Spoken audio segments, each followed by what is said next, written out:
ভবিষ্যৎ কর্মপন্থা নির্ধারণ করতে সরকার বিরোধী আন্দোলনে থাকা শরিক দল ও জোটের সাথে সিরিজ বৈঠক শুরু করতে যাচ্ছে বিএনপি। ৭ জানুয়ারি নির্বাচনের পরে প্রথম আনুষ্ঠানিকভাবে রাজনৈতিক ইস্যুতে সমমনাদের ডাকা হচ্ছে। আজ বিকেল ৩টায় গুলশান কার্যালয়ের ১২ দলীয় জোটের সাথে বৈঠকের মধ্য দিয়ে এর সূচনা হচ্ছে।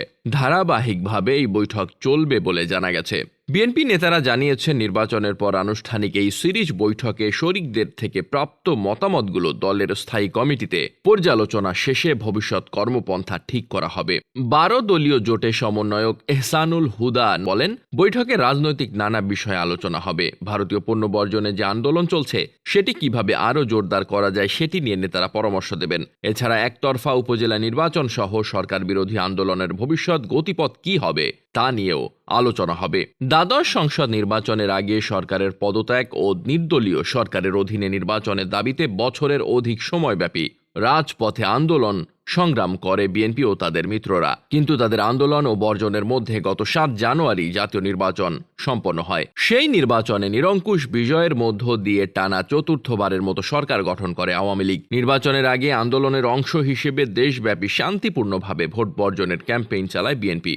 দলটির দাবি, তাদের আহ্বানে সাড়া দিয়ে দেশের সংখ্যাগরিষ্ঠ জনগণ ওই নির্বাচন বর্জন করে। এর মধ্য দিয়ে বিএনপির নৈতিক বিজয় এবং ক্ষমতাসীনদের নৈতিক পরাজয় ঘটেছে। তবে রাজপথের দীর্ঘ আন্দোলন সফল না হওয়ার কারণ অনুসন্ধানে দলীয়ভাবে পর্যালোচনা ও মূল্যায়ন শুরু করে বিএনপি। এমন প্রেক্ষাপটে নির্বাচনের পর ১২ জানুয়ারি থেকে যুগপথের শরিকদের সাথে বিএনপির হাইকমান্ডের ভার্চুয়াল সিরিজ বৈঠক হয়, যেটিকে বিএনপি ও শরিকদের পক্ষ থেকে সৌজন্য বৈঠক বলা হয়েছে। সেখানে সরকারি নানামুখী চাপ ও প্রলোভন সত্ত্বেও নির্বাচনে না যাওয়া এবং যুগপৎ আন্দোলন অব্যাহত রাখায় মিত্রদের সাধুবাদ জানানো হয়। তবে সৌজন্য বৈঠক হলেও সেখানে আন্দোলনের ত্রুটি বিচ্যুতি নিয়ে কম বেশি আলোচনা হয়। ভবিষ্যতের স্বার্থে বিএনপিকে বিগত আন্দোলন ঠিক কী কারণে ব্যর্থ হলো তার একটি যথাযথ মূল্যায়নের পরামর্শ দেয় গণতন্ত্র মঞ্চ। নির্বাচনের পর বিএনপি দলীয়ভাবে থেমে থেমে ইস্যুভিত্তিক কিছু কর্মসূচি করলেও যুগপৎভাবে কোনো কর্মসূচি এখনো মাঠে গড়ায়নি। কারণ হিসেবে বলা হয়েছে,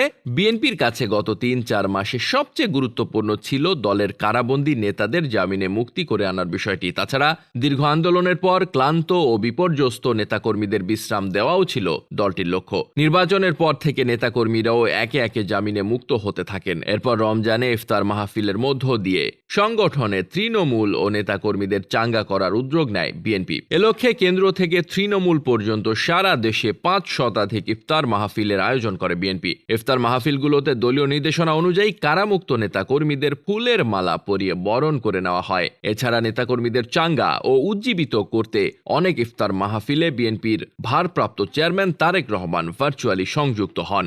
জানা গেছে, দলের অধিকাংশ নেতা ইতোমধ্যে কারামুক্ত হওয়ায় হতাশাকে পেছনে ফেলে নতুন উদ্দীপনা নিয়ে সামনে এগোতে চায় বিএনপি। ঢাকায় গত 2 দিনে দলীয়ভাবে ইস্যুভিত্তিক কর্মসূচি পালন করেছে দলটি। দলীয় চেয়ারপারসন খালেদা জিয়া ও ঢাকা মহানগর দক্ষিণের যুগ্ম আহ্বায়ক নবিউল্লাহ নবী সহ কারাবন্দী নেতাকর্মীদের মুক্তির দাবিতে গত শনিবার নয়াপল্টনে সমাবেশ করেছে মহানগর দক্ষিণ বিএনপি।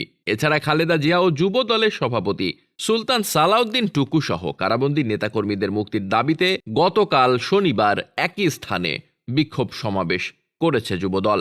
এখন মূল ইস্যু সুষ্ঠু নির্বাচন এবং সরকারের নানা ব্যর্থতার প্রতিবাদে ইস্যুভিত্তিক কর্মসূচি নিয়ে মাঠে নামার কথা ভাবছে বিএনপি। তাছাড়া বিএনপির ওপর শরিকদের পক্ষ থেকেও কর্মসূচির চাপ রয়েছে। এতে করে নতুন কর্মসূচি নির্ধারণে মিত্রদের সঙ্গে সিরিজ বৈঠক ডেকেছে দলটি। বিএনপির মিডিয়া সেলের সদস্য শাইরুল কবির খান জানান, গত বুধবার অনুষ্ঠিত স্থায়ী কমিটির বৈঠকের সিদ্ধান্ত জানাতে সংবাদ সম্মেলন করবেন মহাসচিব। ডেস্ক রিপোর্ট, বার্তা বাজার।